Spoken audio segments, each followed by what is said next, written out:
Dis hy regstreeks hierso van die Standard Bank Klankbank af het ons Ever Solar, Louis van Ever Solar hierso by die Standard Bank Klankbank. Hulle standplaasnommer is C22, Louis van Ever Solar. Louis, ja, ek soos wat die naam sê, Ever Solar, neem ons aan julle is in die solar business. Vertel ons bietjie wat julle alles doen en wat se dienste julle vir die kliënte lewer. Môre Wimpie, lekker om weer terug te wees. Dankie weer eens vir die geleentheid. Sommer net ook op die eerste intreeslap. Dankie vir CVO Viva Skool. Is lekker om nou al so 3 jaar in ry hier te wees en bietjie te kan teruggee en plaaslike blootstelling te kry so. In terme van ons dienste en die produkte wat ons aanbied, sal ek meer beskryf as 'n omvattende diens. Verteenwoordige ingenieursfirma, ingenieursbedryf as ook konstruksie. Ons het die voorreg om al 'n betroubare en 'n goeie kliëntebasis hier in die omgewing op te bou. So almal is ook baie welkom om sommer 'n bietjie uit te reik. En dan, soos jy vanselfsprekend sê, naam verteenwoordig het, ons kyk na kommersieel en industrieel, natuurlik in hierdie area spesifiek landbousektor, solar oplossings, ons doen dit as ook met batterye en ook kragopwekkers. Ons is maar meer gefokus op die groter skaal projekte. So, ek analiseer jou behoefte, ek spreek dit aan, kragverbruik, kragsekuriteit en ek bied dan vir jou of 'n kontant opsie aan. Ek het ook inhuise finansiering, so ons spreek sommer 'n bietjie jou tegniese as ook jou kommersiële behoeftes aan. En ons almal weet maar wat is die kragsituasie in die land, nie net is daar 'n sekuriteitsaspek nie, maar daar is ook dan nou natuurlik Eskom wat gereeld, of dan nou soos ons onlangs gesien het vir 'n aansienlike verhoging aangevra het in tariewe. So ons spreek die volhoubaarheids as ook die finansiële komponente van die hernubare energiebedryf aan. En ek dink wat ek sommer ook net wil van die geleentheid wil gebruik maak, Wimpie, en ek dink is baie goed vir die luisteraars. Wat ons ervaar in die mark is dat daar baie kliënte is wat nou in die afgelope 3 jaar, afgelope 4 jaar op hierdie trein gespring het, almal moes voorbrand gemaak het. En wat ons in die mark beleef, spesifiek in hierdie area, is dat daar nou maar sekere verskaffers of diensverskaffers is wat nie meer teenwoordig is nie, wat se deure toegemaak het en ouens het dalk bietjie hulle vingers gebrand en juist daarom het ons ook vir hierdie geleentheid ons naverkope diensdepartement saamgebring. So ek wil graag regtig almal uitnooi om by ons te kom draai. Sou jy 'n behoefte het vir 'n nuwe projek of sou jy met 'n bestaande projek sit, sonstelsel en hy werk nie soos wat hy moet nie, hy's dalk nie volgens standaard gebou nie, of jy voel hy kan beter produseer, asseblief maak ook 'n draai daar by C22. Laat ons kyk hoe ons jou kan help. Louis, mense vra nou pertinent die vraag dat is dit nog steeds die moeite werd om solarstelsels nou op te sit met die Eskom se wat nou daar nie meer die woord soos ons dit almal ken, kragonderbrekers of soos wat ons almal dit bekend staan, load shedding is nie. Ons weet ook nie tot wanneer dit so gaan wees nie, maar hulle sê dis klaar, maar ons sal nie weet nie, ons sal dit maar toets. Maar kom ons sê dit is klaar met die kragverhogings en so. Is daar nog 'n goeie besparing wat 'n kliënt kry om solar by sy besigheid of by sy huis op te sit? Definitief, Wimpie. Onbetwyfeld, onbevraagd, definitief. Ek wil, jy spreek die regte elemente aan en ek wil so 'n bietjie daaraan raak, is daar's definitief 'n finansiële besparingskomponent, reg? Die mark het so 'n bietjie gedraai, 'n jaar terug, 2 jaar terug het ons meerendeels kragsekuriteit aangespreek en die koste van hernubare energie deur middel van batterye en sonpanele is aansienlik dan nou goedkoper as jy dit nou vergelyk. Jou solar is goedkoper as jou plaaslike tarief of jou Eskom krag, en dan jou batterye oor 'n langtermyn is aansienlik goedkoper as die lopende koste van diesel, reg? So daar's 'n element wat ons aanspreek, maar nou sien ons dat daar nie meer beurtkrag is nie, reg?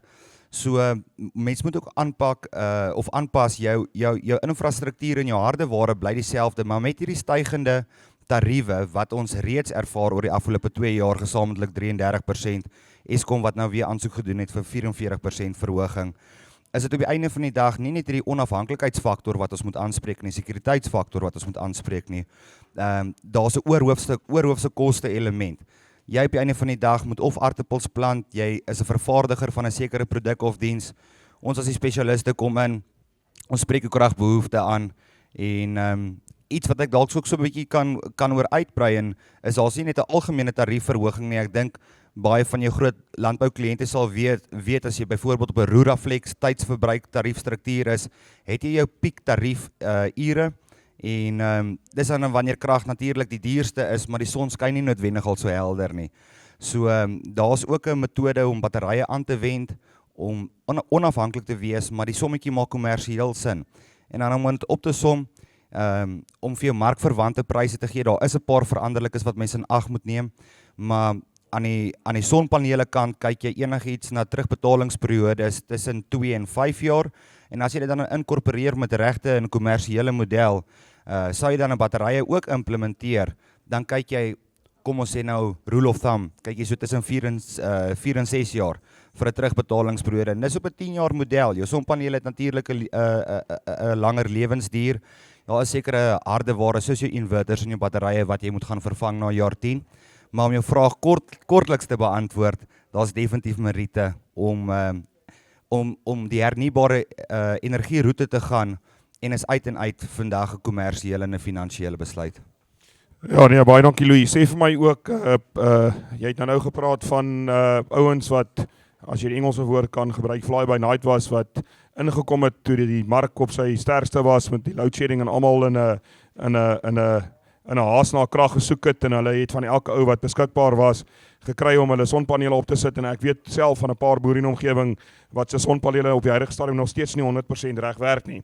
Nou soos jy nou reg sê, kan jy 'n draai maak daar by Louis, by Eversolar, by standplaas C22. Hulle het hulle tegniese span hier, so gaan gesels met hulle tegniese span gou en sê vir hulle, wat is die probleem by jou plek? Wat is die stand van sake? Hoekom dit nie 100% werk nie? En hulle sal 'n afspraak met jou maak om te kom sien om daai probleem vir jou op te los. Hoor dat hy sê op te los en nie dan dat jy nie verder kan sukkel nie sodat jou sonpanele optimaal kan werk. Louis, sê vir my, ek weet baie van die probleme is ook waar daar gesê is, omdat die boere in die omgewing direk met Eskom krag doen, mag ons in die grid terugsit en daai goed is goedgekeur, maar die ouens het dit nooit afgehandel nie. Is daar van julle kant af 'n proses wat julle die ouens kan help om daai proses af te handel en te vergemaklik en by mee te staan? Daar is, Wimpie, so ons sit, ek dink almal weet nou, ons is gebaseer in Pretoria, maar ons het projekte landwyd, ons het mense wat plaaslik bystaan en 'n groot kliëntebasis in die omgewing. Om dan jou bietjie meer na jou vraag toe aan te skuif, ons het dan 'n spesifieke departement wat met jou plaaslike munisipaliteite as ook dan nou Eskom werk.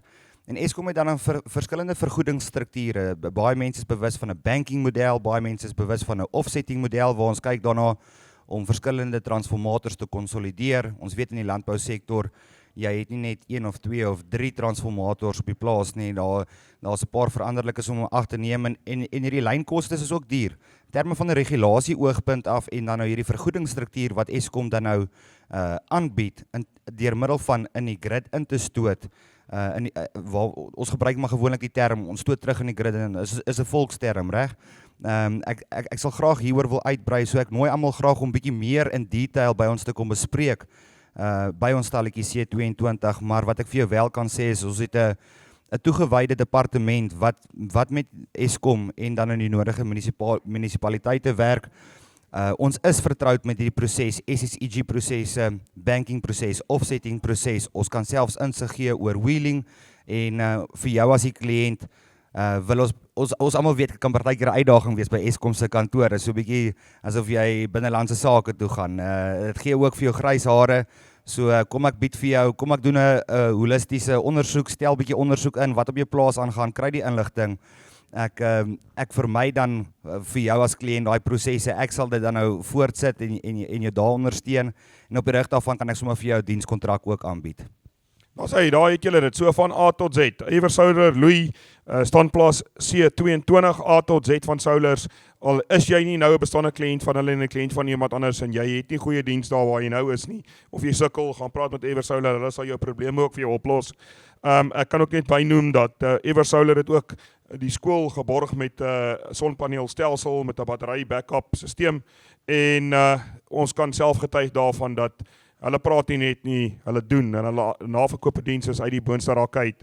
Louis, julle is ook 'n huishoudelike naam hierso by die Vivo Boerebemarkingsdag. Julle is ook al 'n paar jaar hier betrokke en ons wil van die geleentheid gebruik maak om julle ook te bedank. En is ook altyd lekker om met 'n besigheid te doen wat se hand oop is, wat altyd weer terugsit in die gemeenskap daar waar hulle besigheid vandaan kry. En Eversolar is een van daai maatskappye. Baie dankie, geniet vandag saam met ons en ons hoop om julle volgende jaar weer hier te sien. Wimpie, baie dankie. Dankie aan die gemeenskap, dankie aan die skool. Lekker dag.